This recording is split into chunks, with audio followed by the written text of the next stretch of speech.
And just like that, the weather's gone back to how it usually is when it comes to the UK. The weather is crap now. 1 minute it's warm, then it's humid, then it's raining, and right now it's like 6:15 and it is raining. But anyway, just one of them videos that I'm making while I'm in traffic. So boom, I remember having a conversation with a friend of mine once, and they was asking me what I'm doing, and I said today I'm working on my car, doing some bits to it, like just stuff, just normal maintenance and whatever. And this is what she said to me. And it got me. I can't remember if I've said this before, but there's another point I wanted to add to it in case I have. Now, you guys know me. I like to kind of get my hands dirty, fix things. So if there's something wrong with my computer, I'm going to unscrew that thing, take out the motherboard, and I'm looking at it like, wagwan. Have I got to replace a sound card, graphics card, whatever? I'm the same with cars. Certain things I can do myself, brakes and all that I can do. Anyway, digressing. She asked me, why don't you just take it to the shop? And it just kind of showed me about the mentality about some people, because how some people have it in their head. My car's cool. I like it. This is one of my favorite cars. I've always liked Vauxhalls. But anyway, she said to me, oh, why don't you just take it to the shop? Like, that's her mentality. But then I thought to myself, you know what? This is a lady speaking, and she's not practical like me. You with what I'm trying to say? She don't know how to do these things. A woman with shellac nails is not jacking up a car and changing brake pads. It's just not going to happen. They're just going to take it to the shop. But if you're a man watching this and you're similar to me and you fix things yourself, you know that the mechanics are going to bump you. And one of those reasons is because even being a mechanic, there's not much money in it now. But that's another story for another day. But it got me to thinking just the mentality that people have. These days, yeah, everyone's just a case of out with the old, in with the new. So if something's broken, they won't think to fix it. They'll think, you know what, just buy a new one. That's literally the attitude. I actually think people treat relationships like that as well, and so on and so forth. But again, that's another discussion. But that's the attitude we have. We don't believe in fixing the things that we do have. And in some cases, certain people's cars, could be you watching this right now, you're thinking, rah, I just need to get another car. Do you though? Or do you just need to give your car a good service and a good clean, and then that car's brand new? Because I guarantee if you did that and put it on Auto Trader for sale, the person that comes and buys it, they're happy. Because to them, it's a new car. You're just bored of it. Anyway, there's this mentality, like I said, people just get rid of the old, buy a new one. And it's the same with cars, which is what I think makes people attracted to the idea of getting cars on finance all the time. I had this car on finance. I'm never doing that again. I've done that twice in my life. All the other cars I've ever had, I paid for it outright, just saved up. Sometimes it's a little run around, sometimes it's a bit more, but generally speaking, I prefer buying cars outright. If I can't afford to pay for it outright, I'm not getting it. It is what it is. Sometimes I'll get like a little salvage vehicle and I'll fix it up myself, and then it's worth more than it was when I bought it, and I'll keep it for years. Anyway, it made me start thinking, when people have this attitude about just getting a new car or a newer car, rather than deal with a problem and learn something, because you may have that problem again with another car, their attitude is, oh, you just need a new car. That's their attitude. But that's because they don't know how to fix things. And I actually think that's one of the reasons that we're having a cost of living crisis right now, because we just buy loads of stuff we don't need. You could have fixed that car you had and still drove it. Now, think about, that's cars, yeah? Let's think about houses now. If you have a mortgage, yeah, and you got a house, yeah, you got a yard, like a proper yard, like, let's just say for argument's sake, it's a 3-bedroom house, yeah, stairs and everything.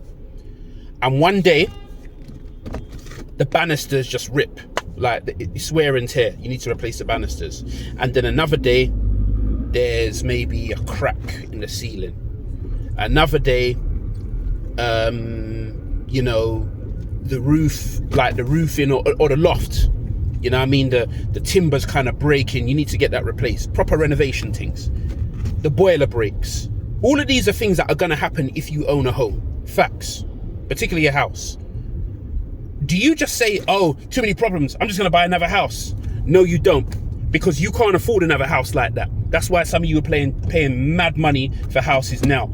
Mortgage and all the rest of it. And that's why a lot of people, low-key, they like renting, because they don't have to deal with the responsibility, which is also why some people like renting cars, leasing and what have you.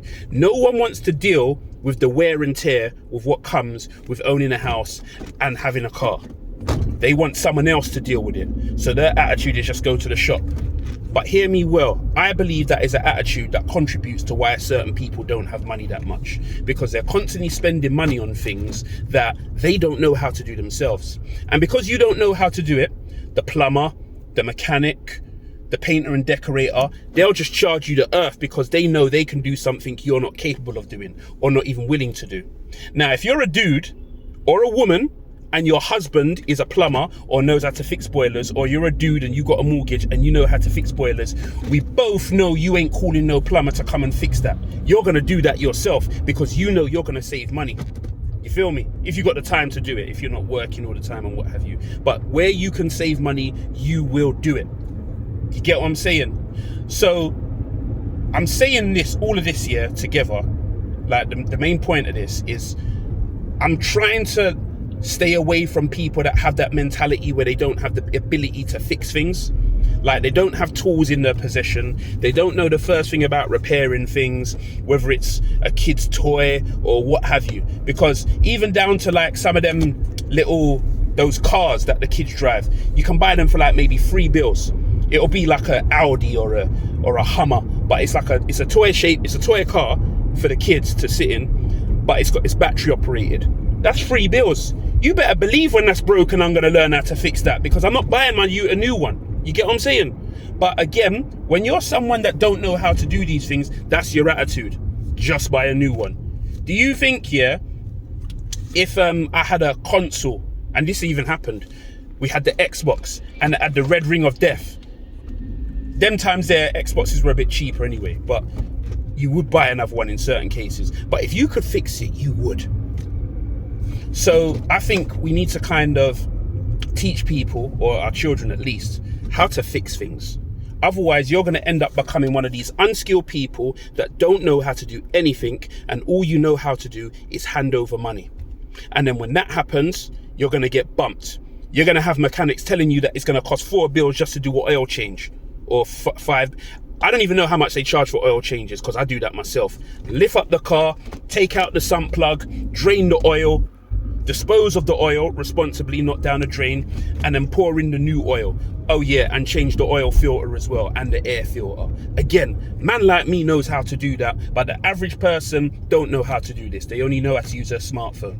Even down to, like I said, with computers. If one of my computers are giving me problems, because I've got multiple computers now, like, I'm unscrewing that bad boy, taking out the motherboard, and I'm having a good look, getting my soldering iron ready to start doing certain stuff, because maybe one of the seals are broken on the circuit board or whatever. Again, enough man don't even know how to do that, because we're in the era of the unskilled. And even going on a rant now as well, even down to like stuff like the internet, a lot of people don't even know about typing in the URL for a website no more. They just know about clicking on links or downloading apps, which is another reason why so many of you are getting your Facebook and your Instagram hacks right now, because you click on too much things you shouldn't be clicking on, and you don't know how to actually type in the URL rather than just clicking on a link or downloading an app that is stealing your data. But again, this is what happens when you're dealing with the technologically illiterate. Anyway, that's just a little rant I wanted to make about people that don't know how to do things or fix things, as the case may be. And I'm just trying to avoid being around people like that, because those people can't help you. Like, for real. All they know how to do is spend money. And I don't know, I've not really put real thought into this yet, but somewhere along the lines, I'm sure this is the reason why so many people are at odds with each other when it comes to this stuff about splitting bills. Because I don't necessarily think it's a case about splitting bills with certain people no more when it comes to relationships. I think it's a case of, do you people even know how to save money? And I don't mean save money like save money every week from your wages. I mean cut costs, not do this because you know how to do that. Like, if you're a man watching this right now and you know that you can change your engine in a car, like you've got the access to the tools and you've got the skill to literally lift the engine from a car and replace it with another one. If you're a man that knows how to do that, that would tell me that you're quite skilled in mechanics. So straight away, if you hear a woman talking about paying half and I don't pay half and a man has to do this, you'll just tell her, shut your mouth, because you're talking to a man that's probably going to be the man responsible for why you're never going to pay a mechanic for a car repair again. But you're talking to a big bad man about splitting bills. But again, a lot of the people having these arguments about splitting bills and all that, they're unskilled. All they know how to do is go to an office and sit at a desk and type. That's literally their skill. They don't actually have a skill. So yeah, man, that's what I've learned about this. And I'm going to try and ease off of certain conversations with people now because of that.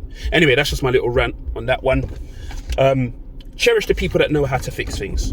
Because the people that only know how to pay people to get stuff fixed, they're useless. Useless.